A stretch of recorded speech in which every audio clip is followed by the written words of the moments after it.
guys, it's Monica here. I am so excited to introduce you to Real Estate Fight Club's newest partnership, Cyberbacker. Cyberbacker is the best in the business for virtual assistants. How do I know this? Because I am a Cyberbacker customer and I love this company. I have my favorite, Frances. She is my Cyberbacker, been with me for over a year. She's amazing. She makes me better. She's eager to help. She's on time. She's disciplined. She's awesome.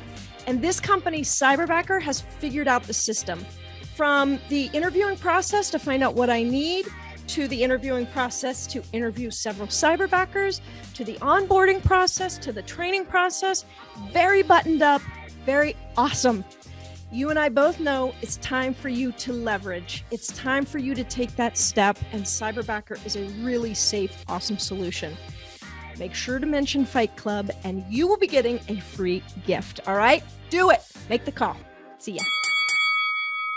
Hello, and this is a series called Better Call Saul, where we discuss what is currently possible, that if it were impossible, or what is currently impossible, that if it were possible, would fundamentally change the way we do business as real estate agents.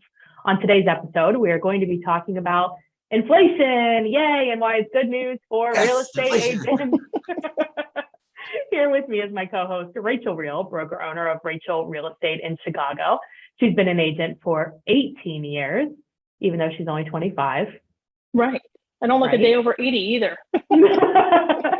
She's been on the Pro Standards Committee for 8 years, currently serving as the chair, and she's passionately nerdy about all real estate roles. And also, of course, we have Saul Klein, who is the godfather of real estate technology. He's been licensed in real estate for over 47 years. He's original team member of Realtor.com, creator of the National Association of Realtors technology certification called ePro. He's personally responsible for the first 500,000 listings to be displayed to the public on Realtor.com, and which spearheads listing syndication and the distribution of listings to consumers over the internet. Welcome, guys. Let's dive into the topic. So Saul, inflation, nobody likes that. Nobody likes it, but we should, right? Well, so everybody likes a little bit of it, right? Even the Fed, even the Fed, the Federal Reserve, right? They say that their target's like 2%. Okay. So everybody likes a little inflation, there's a little growth, but when it starts to get out of hand and starts to affect everything you buy, then it becomes problematic. And so what causes inflation? And, if you listen to Milton Friedman, he'll say there's only one thing that causes inflation, it's the government. Okay. And it causes the inflation because it puts too much money. It's really important to kind of understand. So too much cash, too much buying power.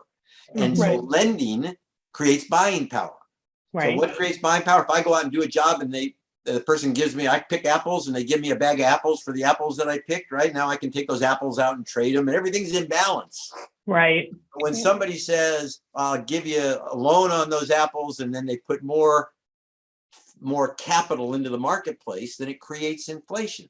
Mm-hmm. So so it's often described as too many dollars chasing too few goods. Perfect way to explain it. That's like buyers chasing houses. Yeah. Yeah. So if interest rates are zero, more buyers can buy.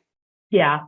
Right now, interest rates at 6%, less buyers can qualify. If less buyers qualify, then that means that there's going to be more of an inventory and a choice for the buyers that do qualify. Right. So it's kind of trade-offs there. So when interest rates go up, so when inflation is caused by too much credit, basically. There's nothing wrong with it, but that's it. There's just too much money going in, right? Right. We say the government's printing money, but they're really, just borrowing money. They're putting this money out. And so when that happens, if we put into the economy enough money to buy a new house, but we don't build a new house, then we got that capital out there that could come in and bid the price of that house up. Right. And so inflation is when there's too much cash and not enough product. And typically when there's inflation, people will flee to what we refer to as equity assets.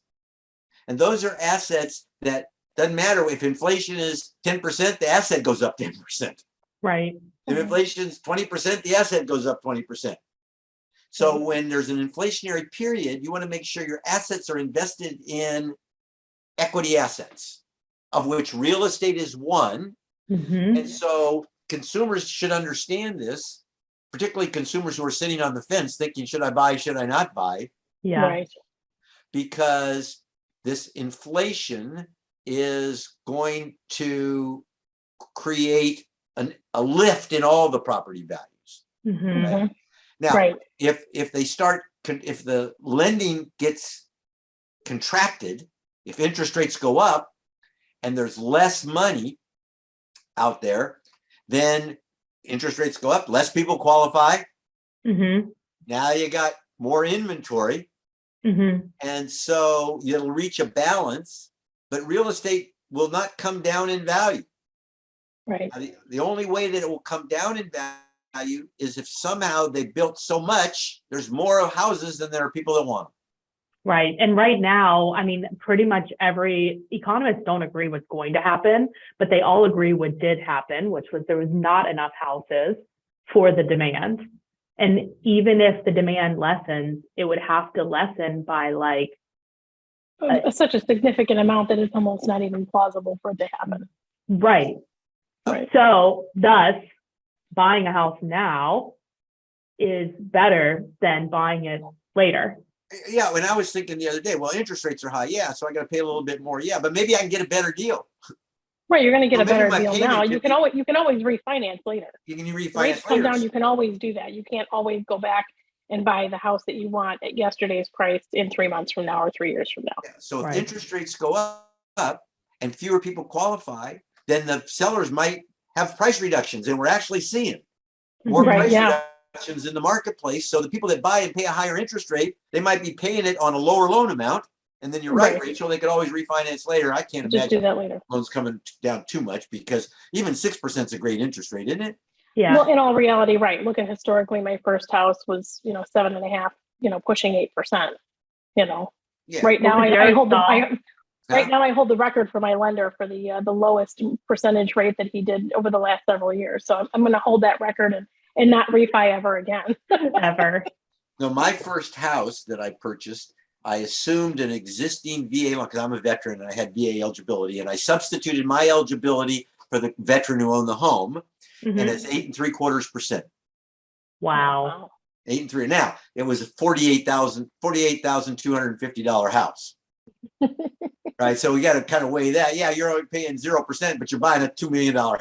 Right. Exactly. So yeah, I paid a high interest rate, but it was a high interest rate on a very, very small amount of right, a very small loan. Yeah, by Right. today's standards, right? So Exactly. 8.75. Exactly. And then my second house, I paid I paid 68 for it, and I got a VIR, which started at 10 and could go to 12.5. Wow. Variable interest rate loan. That was before AML. That was for The ARM. adjustable mortgage loans, or ARMs, adjustable rate mortgages, right? Or two different types, depending on who the lender was. And that before that, and there were things, when those loans came out, there were things for realtors to know about. That was great because you had to have expertise. You had to know, what is start rate? What was the cap? How much could it go up a year? What index was it tied to? And these were all very important things that if you were a realtor, that was value you could bring to the consumer, right? You could say, yeah, exactly. well, here's a broad range. Not like, well, there's one loan it's fixed and it costs this much, right?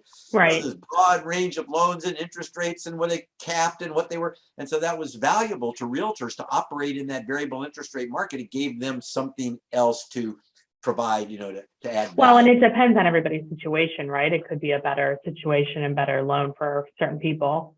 But if agents have clients that are talking about, well, I don't really know about buying a house because inflation and because the interest rates are high, like what are the words like you suggest them to use? How do they handle that? Well, before we get to that, I would say inflation is the best reason to buy a house. Yeah. Right? Because real estate is an equity asset. And barring unintended consequences, historically, what we know is when there's inflation, properties go up in value. Now we have living proof of that. We also have proof when people want properties and there aren't enough to go around, prices go up. Right. That's another thing that drives prices, right? Right. And so there's two things. But if you look at inflation and you look at what happens when you buy real, I'll give you an example. I think I mentioned this last time we talked. I think that my house, I could probably, if I wanted to sell it and I don't, could probably sell it for $1 million to $1.25 million without much effort. Okay. Right? It's a nice house. It's a 4-bedroom, 3 baths, 2,500 square feet, 2-car garage. It's a nice house. But my wife paid $19,000 for it. It's not $1 million, at least from my perspective. It's not $1 million house. Yeah. But you got $1 million weather there. Houses, huh? You have $1 million weather there. Right. Well, we do. I always had that, right? So, but so the price, why? Inflation. So everything has gone up. And as it goes up, though, what's one thing that keeps up with the going up? Your real estate does. Right. And so here I am. Yeah, I'd have to go out and buy it to replace it. I have to spend all that money, but I don't have to replace it. Right. Exactly. Because I bought it at 8 3/4, or this one not. I think the interest rate on this was 2. She had an FHA loan. Nice. Right. See, that was another thing that always helped me in my real estate career. I didn't have big house payments. Yeah. Right. So my house payments were $121 a month. I'm a struggling real estate broker and I got a wife and 2 kids, but we only got $121 a month house payment. Yeah. Right. So it made a big difference in allowing me to take risks. That's like a whole nother topic about budgeting. Yeah. So inflation is terrible, but at the same time, keep in mind that it's not terrible for everyone. Right. And for everything. Right. So look at the opportunities. And if you've got people buying, and then, whether or not properties go down in value, you hear people talking about a crash and whatnot. The big thing to keep your eye on is supply and location. Yeah, always. And so some areas will have price declines and some won't. Right. Now, typically, we always see price declines at the highest level of property, don't we? Yes. Yeah. So it's a $10 million property, so they chop $500,000 off, and it's a lot of money, but they have all that room to chop. Right. So you're going to see price reductions. And so when you start seeing that these big properties came down, that's no big deal. Yeah. Right. What's happening in that middle chunk, the median, right? It's like what's happening to the median. What properties above and below that price? That's the one to watch. Right. And then we're not building enough. We're 3.5 million units behind. It's going to take us a lot. Which is a lot. So if you're in a market where people like to live, you're not have to worry about your property going down in value. What's probably going to happen is it won't go up as fast. Yeah, exactly. And then that's when people freak out after you have a couple of years where property values went up, 8, 9, 10% in a year, and then you're back down to the average of 2 to maybe 3%, and they all have a small heart attack because they're like, well, my values went down. Yep. No, it went up superficially high over the last 2 or 3 years, and now you're back to normal. And what people don't look at is the power of leverage. Right. So it depends on what your interest rate is on your loan, but people are getting amazing leverage. Right. And so if the property appreciates 2% or whatever it appreciates, you're getting that appreciation on the full value, not just the loan amount that you put in, not just the down payment that you put in. Right. And so leverage can make a big difference in your rate of return over time. But I go back to real simple, because all the news, and today in particular, is inflation. Again, we've got 3 months of 8 to 9% inflation, and core inflation, which is the inflation without the real volatile stuff, food and fuel, is still like 5.9 or something. It's worrisome. It's very high. Yeah. So inflation is high, came out today, still high, probably going to stay high for a while. If there's inflation, what are the types of investments you should buy? Equity assets. Buy things that are dollar denominated.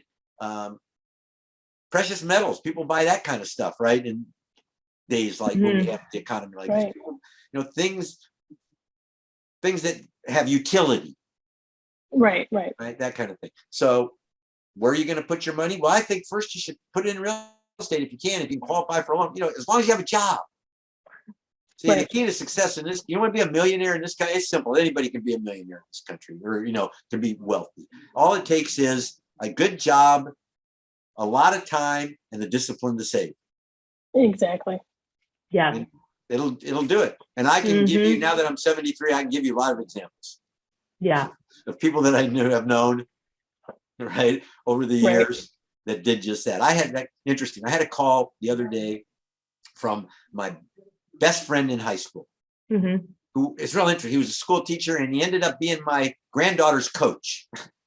Oh, that's really cool. My granddaughter would go to school. I'd say, "Hey, say hi to Coach Williams for me," right? So we had this dialogue going back and forth between my granddaughter, and so I got a call from him. I think I saw him at the 40-year reunion, high school reunion. I'm 55. I'm 55 years out of high school, right? So he called me the other day, he and his wife, and he called me to thank me for. He's going to buy a new house. He wanted a little advice on buying a house, and to thank me for a TSA, that stands for a tax sheltered annuity, a TSA, because they were teachers, that I put he and his wife into when they were young school teachers, and they came to me. I did their taxes and I did their financial planning, and they didn't know. I said you should invest in this, and here's why. It's going to accumulate tax deferred, and how much do you put? $100. It's not very much, right? So that's true, but that was like 35 years ago, right? Called me the other day, and part of the reason they called me was to thank me for having them put the money in, because now it's like $180,000. Nice. And it's the money they're going to use to add to the down payment so they can buy this new house by their kids. That's awesome. And their grandkids. That's awesome. Right. So, and what did this fund invest in? It's a fund. It's like stocks. It's an equity asset. What happens to equity assets when there's inflation? They go up. Right. So real estate's the best equity asset. And there's always risk when you buy real estate, primarily around liquidity, really. But there's risk when you buy anything. Well, exactly. There's risk. I mean, anything, even something simple, there's risk. There's always risk. But I mean, I think if you look at all the people that are known for building wealth, real estate is always a part of their wealth. Sure. It's always part of it. Right. It's the foundation.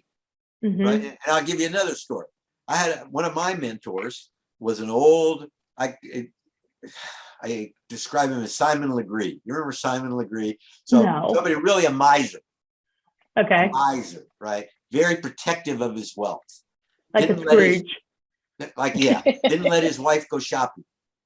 Right? He didn't let his wife drive, didn't let his wife go shopping. I mean, he controlled, right? Wow. All of the assets. And he was a real estate broker, and he would broker anything. In the early days, he would broker grapefruit out in the Imperial Valley. If he could buy something and sell it for a profit, that's what he did. He would do it, right? He's the first Amazon. Yeah. So he bought these Penn Central Railroad bonds, and his sons were both real estate brokers, and I went to high school with them. They were really smart guys, and they had three sisters, all really smart kids, and much older than me, the sisters. And so he buys these Penn Central Railroad bonds. He buys I spent $100,000 buying bankrupt railroad bonds. Okay. Bankrupt railroad bonds. And he buys them for 10 cents on the dollar. He buys $100,000 worth. Wow. And then of course his sons went crazy because they're real estate. Oh, the old man's, what's wrong, right? We didn't talk about Alzheimer's back there, right? Back then, it's he's senile, he's getting too old, he doesn't know what he's doing. He's right? So the Penn Central Railroad bonds went up to 50 cents on the dollar, and he sold them. Yeah, boom. That's a great return. And so all of a sudden he's the smartest guy in the world. Right. And so we said, how did you know? Because obviously nobody thought this was. Yeah. How did you? Nobody thought that was a great idea, right? That this was going to happen. He said, well, it's pretty simple. The railroads have easements and land, and they own it all over the country. And it's around major transportation and major cities. And I knew that the land would be valuable. And so it was just a matter of time before it all got sorted out. Yeah. And they would realize the true value. Yeah. Right. bankrupt railroad bonds and the value will go. That's exactly what happened. So it's the real Right. estate, even in the bad times. Right. It's the real estate. But I mean, that brings me to an interesting thought about, I mean, land is so valuable right now. Like, I mean, it will be more valuable. Like, is land, you know, as an investment, can that make sense, even if it's undeveloped? I read an article today about the huge amount of land sales that we're now seeing, right? Just land. And people are buying land, and that makes sense. There's no more land. There's only and that's getting what we've less. always said that. They're not making any more. Right. Right? I would argue there's about 8 hours of land between Chicago and Kansas that has nothing on it. Yeah, there's a lot of land around here. The government still owns a lot of land. Good Lord. Right? I'd love something to look at on that drive, but there's just not.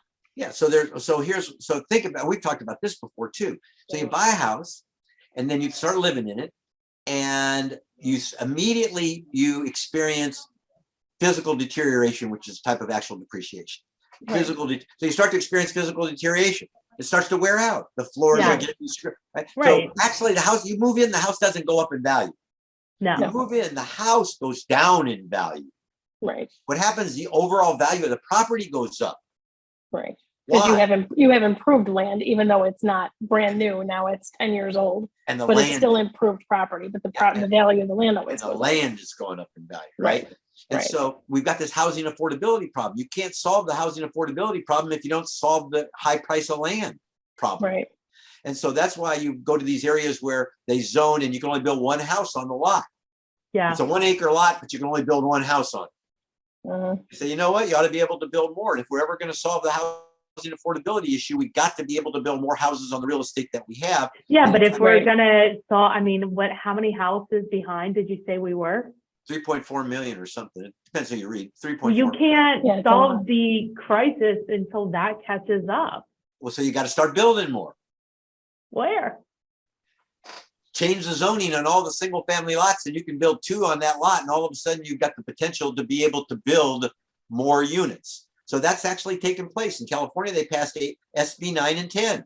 It basically says every lot can hold multiple units. Doesn't matter what you zoned it for, local people. It now can hold multiple units. Now there are going to be restrictions. And another piece of this is building codes. Right.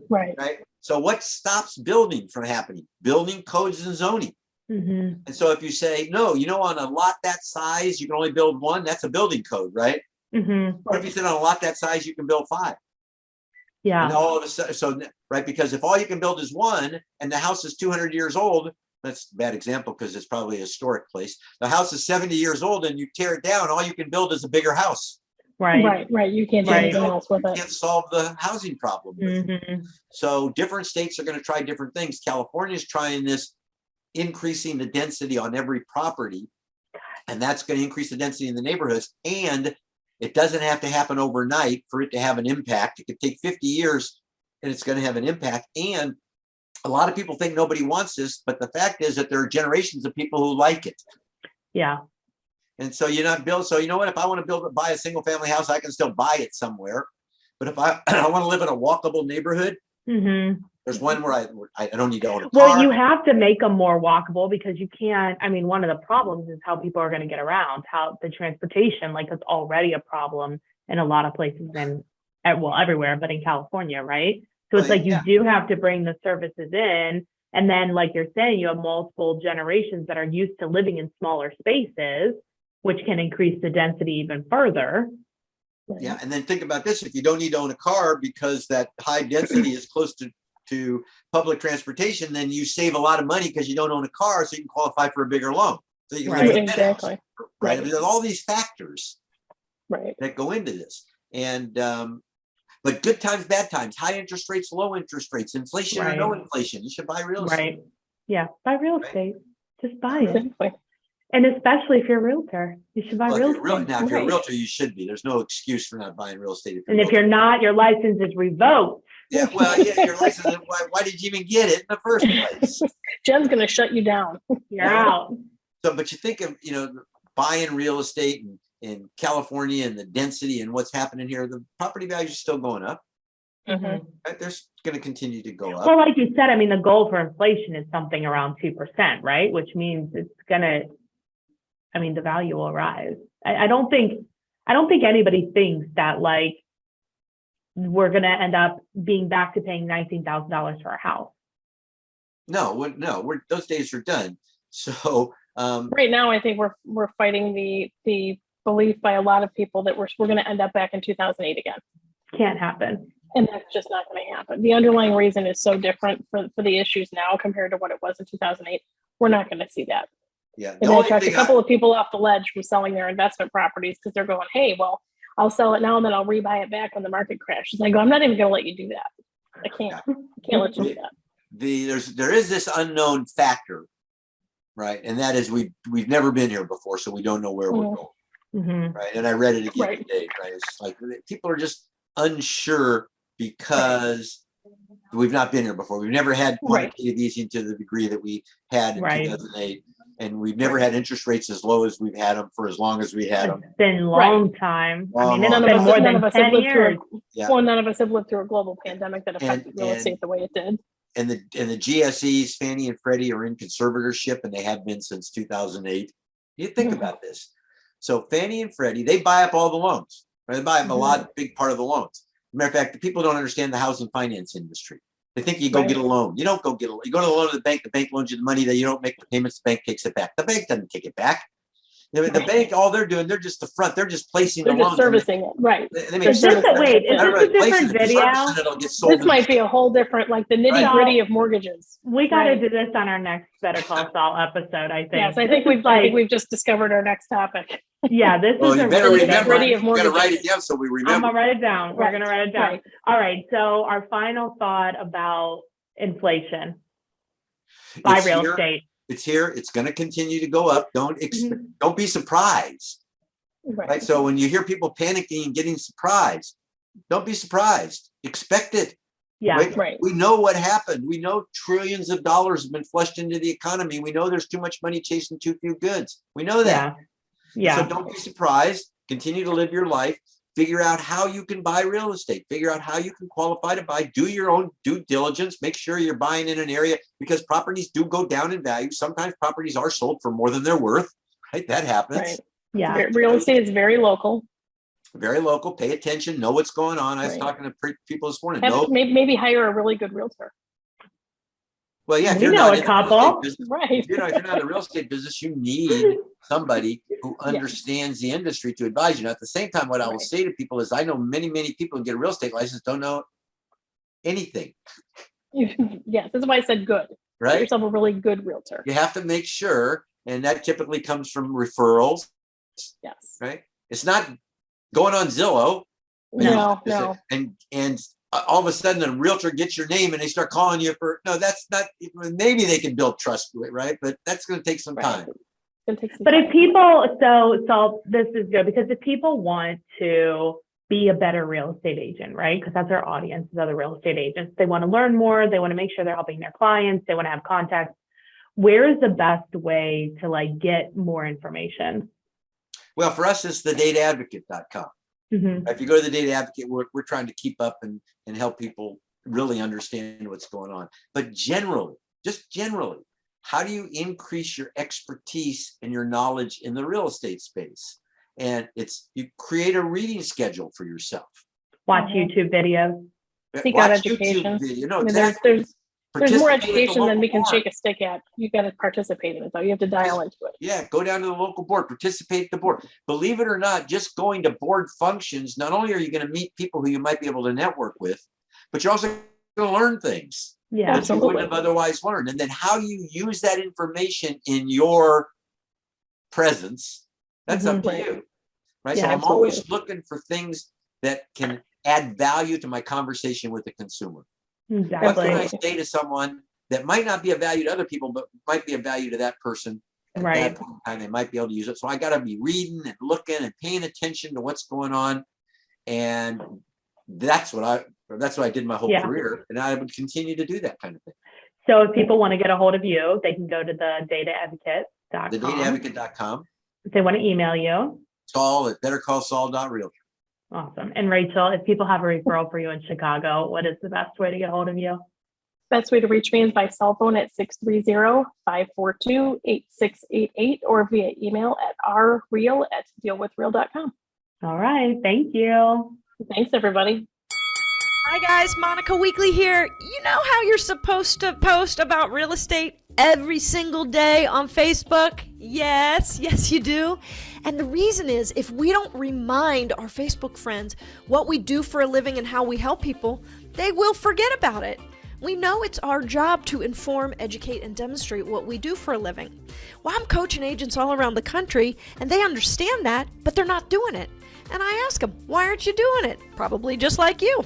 And they said, Monica, we don't know what to post. Can we just borrow your stuff? Because I love creating Facebook posts. And these can often be used over on Instagram as well. So I said yes, and people were borrowing my stuff. So I created finally a product that you can sign up for free. It is free, guys. There is no reason for you not to sign up for this. It's ghostposter.com, GHOSTPOSTR, no E in there, just TR.com. And what you're going to get is you're going to get a Facebook posting idea to your email every single day. So not only do you have this great idea, but you've been reminded, oh yeah, I need to post. And that's Monday through Friday. And if you don't love the post, or you think, gosh, I'd like something else, well, you're also going to get access to a library of over 600 different posts for you to choose from by category. You're going to love it. Go sign up, ghostposter.com. Don't waste a minute. And then be sure to join the private Facebook group. All right, I'll see you in there. Don't forget to hit the subscribe button so you don't miss a podcast.